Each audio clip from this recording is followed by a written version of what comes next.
Hello there. My name's Brian Thompson and I'm 65, old enough to be enjoying the leisure time of my retirement, you might think. But no, at this very moment I'm clutching my mobile phone, chewing my nails, well aware that this call I'm waiting for could have a drastic effect on my future. How did this come about, you ask? Well, if you've got a few minutes spare, I'll tell you. A few years ago, I took an early retirement deal and used part of the lump sum I received to purchase a ramshackle old bungalow on the outskirts of a small market town.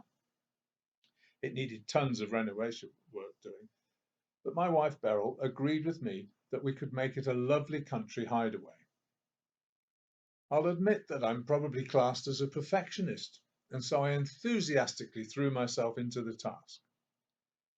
It gave me a new lease of life, and for over 4 years I was totally taken up with plans for making the bungalow as perfect as our vision of it was.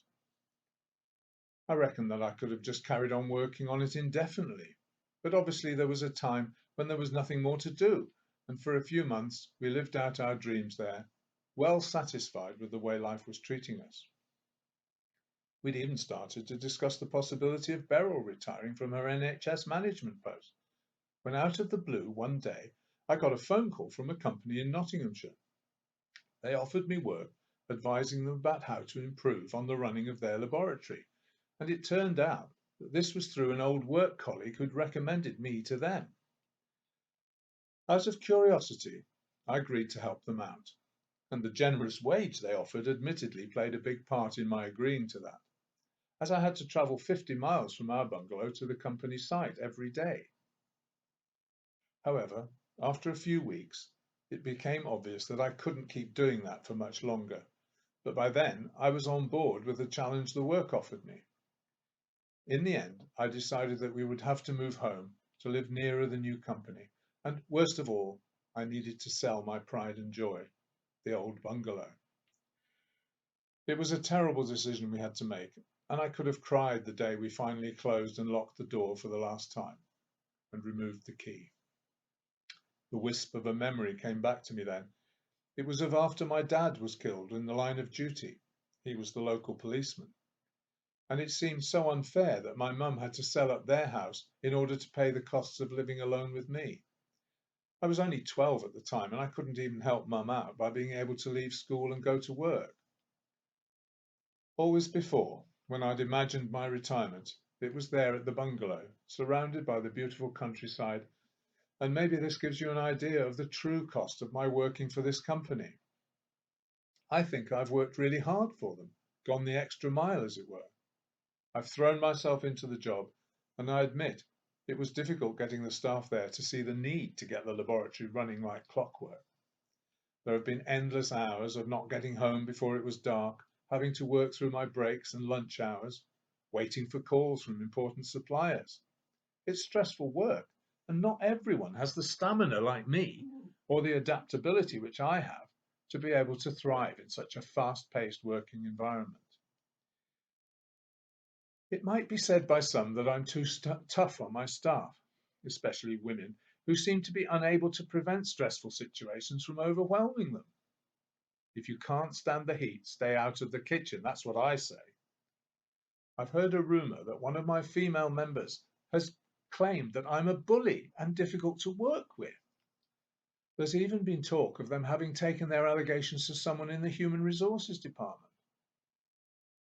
I say, bring it on, because I think this person will find out that it's their own problem and not anything to do with me.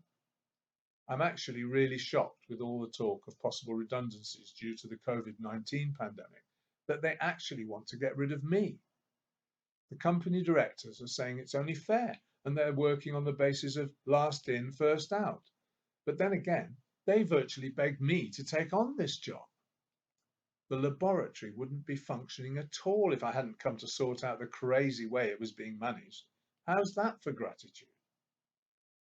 They won't find anyone better than me, especially at ensuring the staff are not constantly taking sick days off. My staff know how difficult I make it for them, all the questions to answer and forms they have to fill in when they return to work. I tell them to go and take a look at my sickness record. I don't let migraines and common colds bother me into being off work.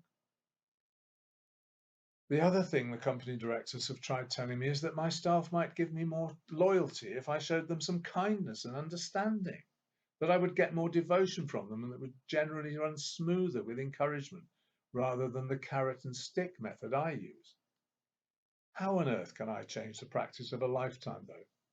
Surely they realise that in being strict, I'm only trying to get the best possible work from my staff. Perhaps I should try sending each of my colleagues an encouraging email every so often. Do you think I should, like a teacher, always be praising them when the job is done correctly?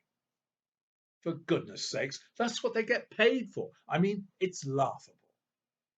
I honestly think it's too late for me to change my management style now, even if I wanted to. Anyway, I reckon everything is all done and dusted now. I'm the last one they employed in the lab, and me being made redundant would probably save them the most money. There's also that complaint to HR against me. How unfair is that? They've believed allegations against me from one unstable female. I've saved their company lab from going down the pan, yet now it's turned around and thriving. They're using this COVID-19 as their excuse to get rid of me. How's that for thanks? And I don't even have the bungalow to retire to now. It's just a modern box on a vast new estate miles away from where the rest of my family live, not even the hint of a countryside setting. How can they do this to me? Beryl has had to retire now. There was no choice in the matter. The same journey I'd had to endure was too much for her in the opposite direction at the age of 63. She blames me, I know she does, for everything. The bungalow, the situation with that hysterical female, even taking on the job in the first place. We won't actually be penniless. We both have long service NHS pensions, but all our dreams of living in the countryside bungalow. Yes, I did intend to retire in a few years anyway, but on my own terms, when it suited me, not because of some viral pandemic or to save the company costs. Oh no, my mobile's vibrating. There you are. They're calling me now. Sorry, this is it. I'll have to answer them. Wish me luck.